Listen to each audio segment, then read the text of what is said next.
ప్రభు అందరిని ఆశీర్వదించునుగాక. యెహోవా దయాళుడు, యెహోవా దయాళుడు, యెహోవా దయాళుడు, యెహోవా దయాళుడు, యెహోవా దయాళుడు, యెహోవా దయాళుడు, యెహోవా దయాళుడు. ఆయన కృప నిరంతరముండునుగాక. ఆయన కృప నిరంతరం చూపునుగాక. మనందరి పట్ల ఆయన కృప నిరంతరం చూపునుగాక. మన ప్రాంతం పట్ల ఆయన కృప నిరంతరం చూపునుగాక. హల్లెలూయా. ఇంతవరకు చేసిన ప్రతి ప్రార్థన ప్రభు ఆలకించి ఆశ్చర్యమైన గొప్ప కార్యాలు చేసేందుకు స్తోత్రం చెబుదామా.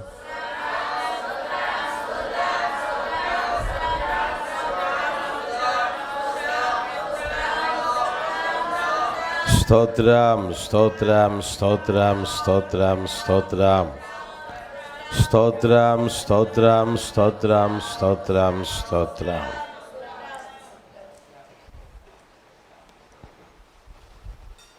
ప్రతి గురువారం ఈ విధంగా చిన్న మందగా చేరి ప్రభు సన్నిధిలో ఆయన నామాన్ని స్తుతిస్తూ మహిమపరుస్తూ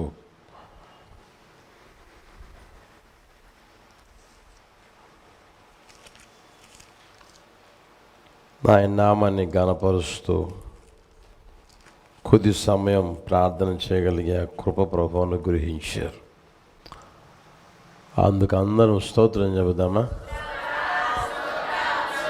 స్తోత్రం, స్తోత్రం, స్తోత్రం, స్తోత్రం, స్తోత్రం, స్తోత్రం, స్తోత్రం, స్తోత్రం, స్తోత్రం, స్తోత్రం, స్తోత్రం. హల్లెలూయా. కొద్ది సమయం దేవుని మాటలు విన్నా. మన ప్రభు అయిన యేసుక్రీస్తు వారి శ్రేష్టమైన నామంలో కూడి వచ్చిన మీ అందరికీ నా హృదయపూర్వకమైన వందనాలు, స్తోత్రాలు. సియోనులో నుండి యేసు మనందరినీ ఆశీర్వదించునుగాక. ద్వితీయోపదేశ కాండం 28వ అధ్యాయం 8వ వచనం అందరం చదువుదామా గట్టిగా. నీ కొట్లలోను నీవు చేయు ప్రయత్నములన్నిటిలోనూ నీకు దీవెన కలుగునట్లు యెహోవా ఆజ్ఞాపించును. నీ దేవుడైన యెహోవా నీకిచ్చుచున్న దేశములో ఆయన నిన్ను ఆశీర్వదించును. 15వ అధ్యాయం 10వ వచనంలో కూడా చూద్దాం. నీ దేవుడైన యెహోవా నీ కార్యములన్నిటిలోనూ నీవు చేయు ప్రయత్నములన్నిటిలోనూ నిన్ను ఆశీర్వదించును. మనం చేయు ప్రయత్నములన్నిటిలో మనకు దీవెన కలుగునుగాక. మనం చేయు ప్రయత్నములన్నిటిలో దేవుని ఆశీర్వాదం కలుగునుగాక. నిశ్చయముగా రాబోయే రోజుల్లో నా ప్రభు మన కళ్ళు చూడగలిగేటట్లుగా గొప్ప కార్యాన్ని చేయునుగాక. మన దేవుడు మాట సెలవిస్తే తప్పకుండా ఆయన నిశ్చయముగా నెరవేర్చేవారు. ప్రియమైన వాళ్ళరా, కనుక మనం సందేహపడవలసిన అవసరం అనేది లేనే లేదు. నిశ్చయముగా ఆయన సెలవిచ్చారు కనుక ఆ మాట నెరవేరుస్తారు. ఆయన మాట సెలవిగా దాని ప్రకారం ఆయన ఆజ్ఞాపింపగానే కార్యము స్థిరపరచబడినని దేవుని వాక్యంలో మనం చూడగలుగుతూనే ఉన్నాం.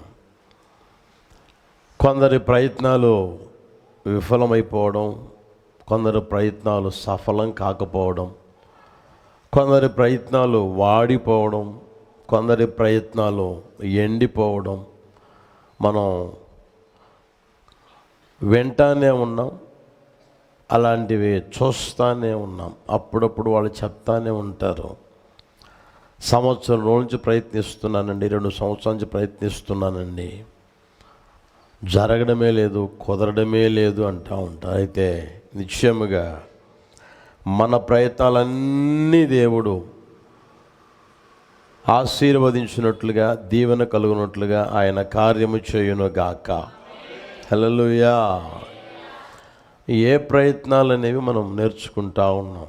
మొదటిది మీకు చెప్పా, విడిపించుటకు ప్రయత్నం చేస్తే ఆ ప్రయత్నాన్ని దేవుడు దీవెన కలుగునట్లుగా, ఆశీర్వాదం కలుగునట్లుగా ఆయన కార్యం చేస్తాడు. రెండవది, మేలు చేయుటకు నీవు ప్రయత్నించగలగాలి. ఎంతగా అయితే మేలు చేయాలని ప్రయత్నిస్తూ ఉంటామో అంతగా దేవుడు ఆ ప్రయత్నాన్ని సఫలం చేస్తాడు, విఫలం కానిడు. ఆ ప్రయత్నంలో దీవెన కలుగునట్లుగా ఆయన ఆజ్ఞాపిస్తాడు, ఆశీర్వాదం కలుగునట్లుగా ఆయన కార్యం చేయునుగాక. ఈరోజు మరొక మాట మనం ధ్యానం చేసుకునేట్లుగా ప్రభు సహాయం చేయునుగాక. సామెతల పుస్తకం 15వ అధ్యాయం 28వ వచనం చూడండి. సామెతల పుస్తకం 28వ వచనం, 15వ అధ్యాయం 28వ వచనం. అందరం చదువుదామా? తీయండి, అందరు తీయండి. నీతిమంతుని మనస్సు యుక్తమైన ప్రత్యుత్తరం ఇచ్చుటకు ప్రయత్నించును, భక్తిహీనుల నోరు చెడ్డ మాటలు కుమ్మరించును. ఈ వాక్యంలో మనం గమనిస్తే ప్రియమైన వాళ్ళరా, యుక్తమైన ప్రత్యుత్తరం ఇచ్చుటకు ప్రయత్నం చేయాలంట. అందరు చెప్పండి, యుక్తమైన ప్రత్యుత్తరం ఇచ్చుటకు మనం ప్రయత్నించాలి. అది ఒకరోజు కాదు, 2 రోజులు కాదు, 3 రోజులు కాదు, కానీ దేవుడు ఎంతకాలం అయితే మనకి ఆయుష్ అనేది అనుగ్రహించి ఉన్నారో అంతకాలం, అన్ని రోజులు యుక్తమైన ప్రత్యుత్తరం ఇచ్చేదానికి మనం ప్రయత్నం చేయాలి.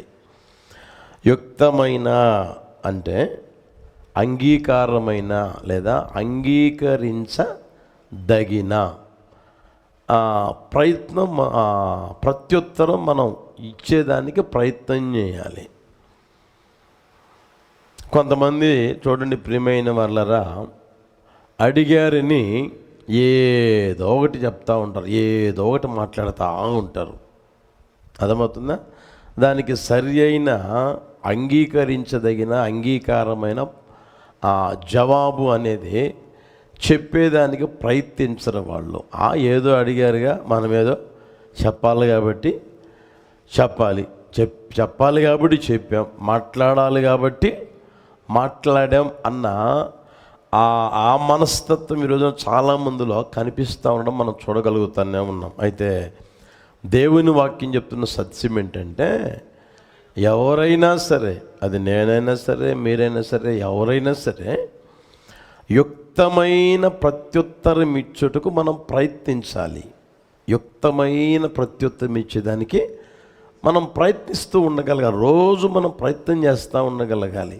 అదే వాళ్ళు అడిగేదానికి నేను యుక్తమైన ప్రత్యుత్తరము ఇవ్వగలగాలి కదా ప్రభు, అట్టి కృప నాకు దయచేయ అని దేవుని సన్నిధిలో ప్రార్థన చేసుకుంటూ ఉంటే నిశ్చయముగా ఆ కార్యం ప్రభు చేయునుగాక. లూకాసు వర్తమానం 20వ అధ్యాయం 37వ వచనం చూడండి. లూకాసు వర్తమానం 20వ అధ్యాయం 37 నుంచి చూడండి. పొదను గురించిన భాగంలో ప్రభువు అబ్రహాము దేవుడనియు, ఇస్సాకు దేవుడనియు, యాకోబు దేవుడనియు చెప్పుచు మృతులు లేతురని మోషే సూచించెను. ఆయన సజీవులకే దేవుడు గాని మృతులకు దేవుడు కాడు. ఆయన దృష్టికి అందరూ జీవించుచున్నారని వారికి ఉత్తరం ఇచ్చెను. తరువాత వారాయన మరేమియు అడుగ తెగింపలేదు గనుక శాస్త్రులలో కొందరు బోధకుడా నీవు యుక్తముగా చెప్పితివనిరి. యేసు ప్రభు ఈ లోకంలో సంచరిస్తున్న రోజుల్లో ఆయన నోట జాలువారిన ఆ మాటలు విన్న ఆ శాస్త్రుల్లో కొందరు ఏమంటున్నారు అంటే బోధకు యుక్తముగా చెప్పితివనిరి. యేసయ్య చెప్పిన ఆ సమాధానం, యేసయ్య చెప్పిన ఆ జవాబు, లేదా యేసయ్య చెప్పిన ఆ ప్రత్యుత్తరం, వారు అడిగిన దానికి చెప్పిన ప్రత్యుత్తరం మనం గమనిస్తే నీవు యుక్తముగా చెప్పితివనిరి. హల్లెలూయా. ఏళ్ళకేంది నేను చెప్పేది, ఏళ్ళకేంది నాకు అవసరమా, వీళ్ళకి చెప్పాల్సిన అవసరమా అని యేసు ప్రభు ఏదో ఒకటి చెప్పిపోయాడా? ఏదో ఒకటి చెప్పాలి కాబట్టి చెప్పలేదు, ఏదో ఒకటి మాట్లాడగల కాబట్టి మాట్లాడకుండా ప్రియమైన వాళ్ళరా వారు అడిగిన ఆ ప్రశ్నకి యుక్తముగా సమాధానం చెప్పాడు. యేసయ్యకి మహిమ కలుగునుగాక. మనం ఆయనని నమ్ముకొని ఆయన్ని ఆరాధిస్తూ ఆయన్ని స్తుతిస్తూ ఆయన్ని మహిమపరుస్తూ ఆయన్నే కొనియాడుతూ ఉన్న బిడ్డలం కనుక ఆయన స్వభావం మనలో కనిపించునుగాక. హల్లెలూయా. అర్థమవుతుంది. మనల్ని కూడా లోకంలో బ్రతుకుతూ ఉండగా ఏమండి, స్కూలుకు పోయినప్పుడు అడిగేవాళ్ళు ఉంటారు, ఉద్యోగం చేసేదానికి పోయినప్పుడు అడిగేవాళ్ళు ఉంటారు, నువ్వు ఉన్న ఆ ప్రాంతంలో అడిగేవాళ్ళు కూడా ఉంటారు. అర్థమవుతుందా? ఏం చెప్తావో చూద్దామని అడిగేవాళ్ళు కూడా ఉంటారు ప్రియమైన వాళ్ళరా. దానికి నువ్వు చేయవలసిన పని ఏంది అంటే యుక్తముగా ప్రత్యుత్తరం ఇచ్చుదువుగాక. అటు కృపతో ప్రభు నింపునుగాక. యుక్తమైన ప్రత్యుత్తరం ఇచ్చేదానికి మనం ప్రయత్నించగలగాలి. తొందరపడకుండా, అనవసరపడకుండా, అవసరపడకుండా ప్రియమైన వాళ్ళ అనవసరమైన మాటలు మాట్లాడకుండా యుక్తమైన ప్రత్యుత్తరం ఇచ్చేదానికి మనం ఏం చేయాలి? ప్రయత్నించగలగాలి. ఇంకొక భాగం కూడా చూపిస్తాను, ఇంకొక మాట కూడా చూపిస్తాను చూడండి. ఆదికాండం 41వ అధ్యాయం 37వ వచనం చూడండి. ఆదికాండం 41వ అధ్యాయం 37వ వచనం చూడండి. ఆ మాట ఫరో దృష్టికి అతని సమస్త సేవకుల దృష్టికి యుక్తమై ఉండెను. యుక్తమై ఉండెను. ఆ రోజున రాజ్యాన్ని పరిపాలన చేస్తున్న రాజుగారికి కల వచ్చింది. ఆ కల యొక్క భావం చెప్పాలని అందరినీ పిలిపించిన ఎవరు అక్కడ జవాబు చెప్పలేకపోయారు, కల యొక్క భావం చెప్పలేకపోయారు. చెప్పకపోగా ఆయన మనస్సు కలవరపడింది ప్రియమైన వాళ్ళరా. కలవరపడుతూ ఉన్న ఆ పరిస్థితుల్లో ఎవరు చెప్తారు దీని అర్థమేంటి అని ఆయన ఆలోచన చేస్తూ ఉంటే ఆయన దగ్గర ఉన్న ఒక వ్యక్తి అంటాడయ్యా, జైల్లో నేను ఉన్నప్పుడు నాకు కల వస్తే దాని భావం ఒక కుర్రోడు చెప్పాడండి, అలాగే జరిగిందండి. ఎక్కడున్నాడు ఇప్పుడు? జైల్లో ఉన్నాడయ్యా.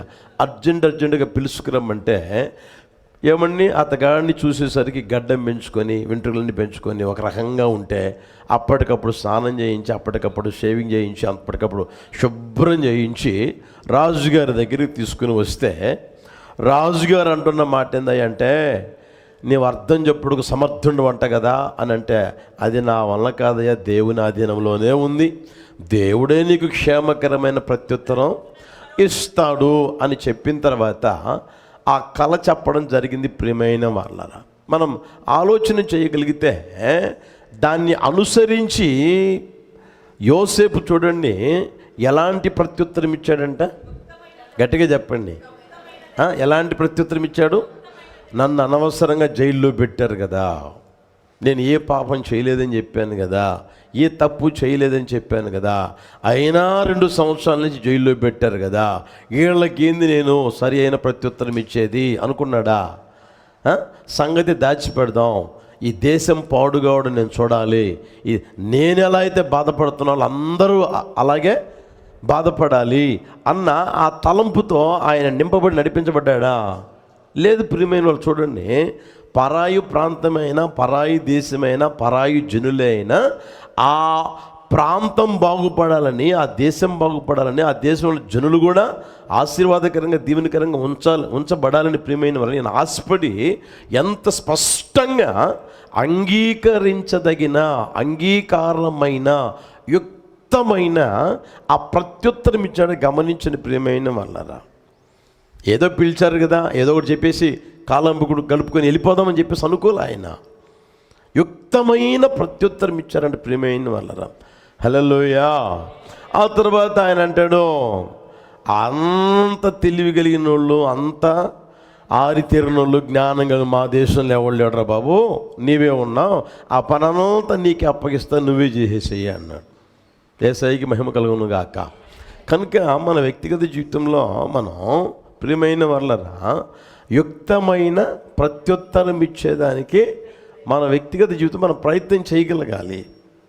ఎంతగైతే ప్రయత్నం చేస్తూ ఉంటామో దేవుడు కూడా ఆ కార్యాన్ని చేసేదానికి సంసిద్ధుడిగా ఉంటాడు ప్రియమైన వాళ్ళరా. ఎందుకంటే ఆ ఆశ నీలో ఉంది కదా, ఆ దాహం నీలో ఉంది కదా, ఆ తాపత్రయం నీలో ఉంది కాబట్టి యుక్తమైన ప్రత్యుత్తరం చెప్పేదానికి నాకు సహాయం కావాలని నువ్వు ఆశపడుతున్నా కనుక అది చేసేదానికి దేవుడు సంసిద్ధుడిగా ఉంటాడు, ఎప్పుడు సంసిద్ధుడిగా ఉంటాడు ప్రియమైన వాళ్ళరా. అది మనం గుర్తెరుగుదుముగాక. ఇంకా మీరు చూడండి, ఎస్తేరు పుస్తకం తీయండి, 5వ అధ్యాయం 4వ వచనం గమనించండి. ఎస్తేరు పుస్తకం 5వ అధ్యాయం 4వ వచనం. ఎస్తేరు రాజునకు యుక్తముగా తోచిన ఎడల నేను రాజు కొరకు సిద్ధము చేయించిన విందుకు రాజవైన తామును హామానును నేడు రావాలని కోరుచున్నానని ప్రత్యుత్తరం ఇచ్చాను. ఆమె గారు ఇంటి దగ్గర ప్రార్థన చేసుకున్నదండి. అక్కడికి వెళ్ళిన సంగతి పక్కన పెట్టి అక్కడ నిలబడి ఆలోచన చేస్తూ ఉంటే ప్రియమైన వాళ్ళరా, ఎవరక్కడ అంటే అయ్యా రాణిగారు అన్నారు. రాణిగారా రమ్మని చెప్పని దండం చాపితే ఆమె అలా రాజుగారి దగ్గరికి పోయిన తర్వాత, నీ మనవి ఏమిటి, నీకేం కావాలి అడుగు, రాజ్యంలో సగం మట్టుకైనా ఇచ్చేస్తాను అన్నాడు. రాజ్యము వద్దు ఏమొద్దయ్యా, నీకు యుక్తముగా ఉంటే నేను చెప్పే మాట నీకు సరైనది అనిపిస్తే, యుక్తమైనది అనిపిస్తే నువ్వేం చేయాలి అంటే, నేను రాజు కొరకు సిద్ధము చేయించిన విందుకు రాజువైన తామును హామానును నేడు రావాలని కోరుచున్నానని ప్రత్యుత్తరం ఇచ్చాను. యేసయ్యకి మహిమ కలుగును గాక. ఆమె గారు చూడండి ప్రియమైన వాళ్ళరా, తన భర్తే కాస్త పోయి ఏమండి ఏమంటారు తమాసాలాడి ఆ తర్వాత ఏమండి మాట్లాడడం ప్రారంభించిందే. ఆ మాట చూడండి, రాజు అయిన తమకు యుక్తమని తోచిన ఎడలా, నేను చెప్పే మాట, నేను అడిగేది నీకు యుక్తమై ఉంటే, నీకు సరైనది అనిపిస్తే మీరు తర్వాత హామాను భోజనానికి రండి అని చెప్పడం మనం గమనించగలుగుతున్నాం ప్రియమైన వాళ్ళ.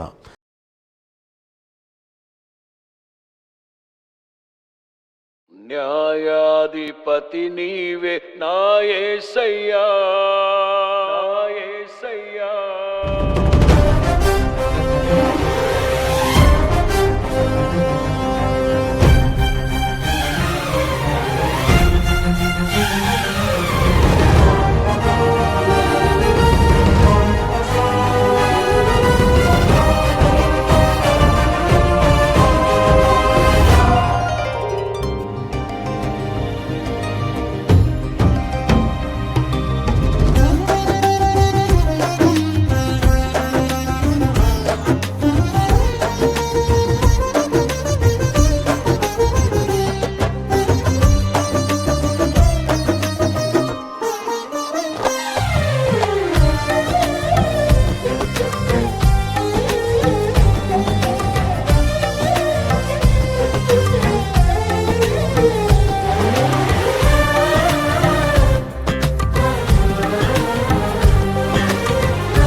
దివ్య తేజోమయ యేసయ్యా, నీతి నియమాలకు నిలయమా.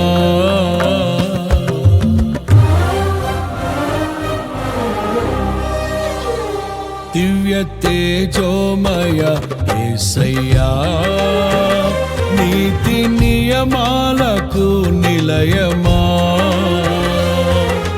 నిన్ను నమ్ము నీ జనుల న్యాయాధిపతి నీవై నడిపితి విజయ ధ్వజముతో. నిత్యం నీకే నారాధనా, నీవే నీవే నా స్తుతి కీర్తన. దివ్య తేజోమయ యేసయ్యా, నీతి నియమాలకు నిలయమా. నిన్ను నమ్ము నీ జనుల న్యాయాధిపతి నీవై నడిపితి విజయ ధ్వజముతో.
బలవంతుడా మహాశూరుడా, పలు శోధనలలో నా తోడై నా కుడి పార్శ్వమందుండి నావే.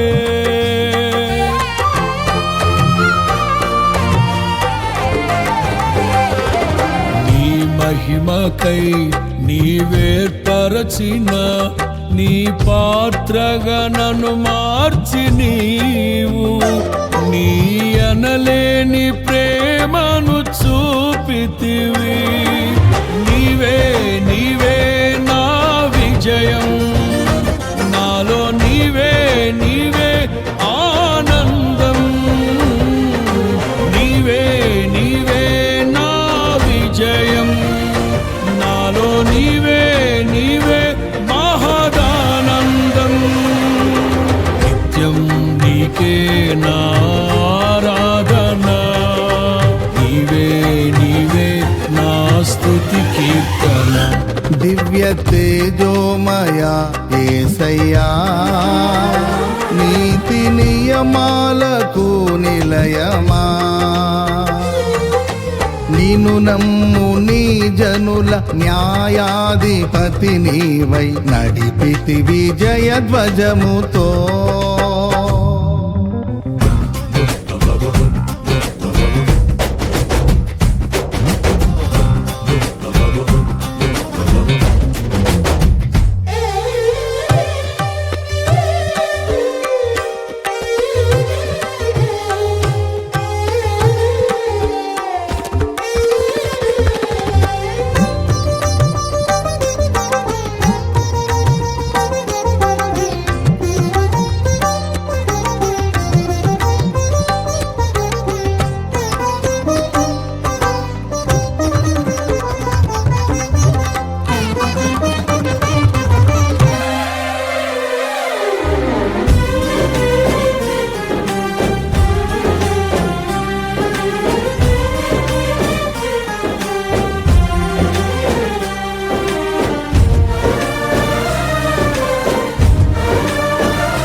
అభిషక్తుడా నా ప్రాణేశ్వర, నా నీడవలే నాతో నుండి నన్ను రక్షించి పోషించినావు.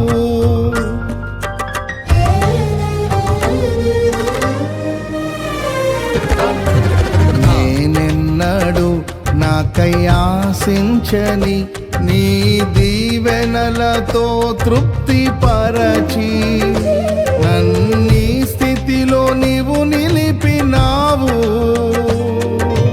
నీవే నీవే నా ప్రాణం, నాలో నీవే నీవే నా ధ్యానం. నీవే నీవే నా ప్రాణం, నాలో నీవే నీవే నా ధ్యానం. నిత్యం నీవే నా ఆరాధన, నీవే నీవే నా స్తుతి కీర్తన. దివ్య తేజోమయ యేసయ్యా, నీతి నియమాలకు నిలయమా. నిన్ను నమ్ము నీ జనుల న్యాయాధిపతి నీవై నడిపితి విజయ ధ్వజముతో.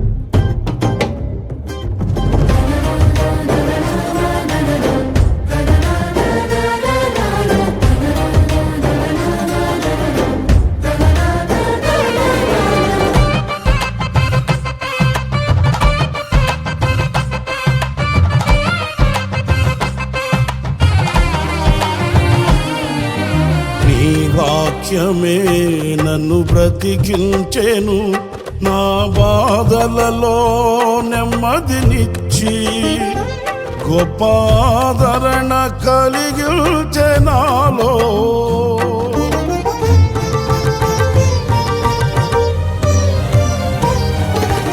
మన్నైనది మన్నైపోవునని నన్ను జీవాత్మతో నింపి నీవు నీ రూపుగా నన్ను మార్చినావే.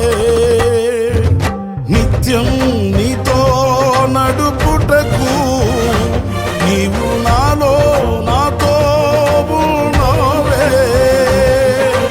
నిత్యం నీతో నడుపుటకు నీవు నాలో నాతో ఉన్నావే. నిత్యం నీవే నా ఆరాధన, నీవే నీవే నా స్తుతి కీర్తన. దివ్య తేజోమయ యేసయ్యా, నీతి నియమాలకు నిలయమా. నిన్ను నమ్ము నీ జనుల న్యాయాధిపతి నీవై నడిపితి విజయ ధ్వజముతో. నిత్యం నీకే నా ఆరాధన, నీవే నీవే నా స్తుతి కీర్తన. దివ్య తేజోమయ యేసయ్యా, నీతి నియమాలకు నిలయమా. నిన్ను నమ్ము నీ జనుల న్యాయాధిపతి నీవై నడిపితి విజయ ధ్వజముతో. నిత్యం నీకే నా ఆరాధన, నీవే నీవే నా స్తుతి కీర్తన.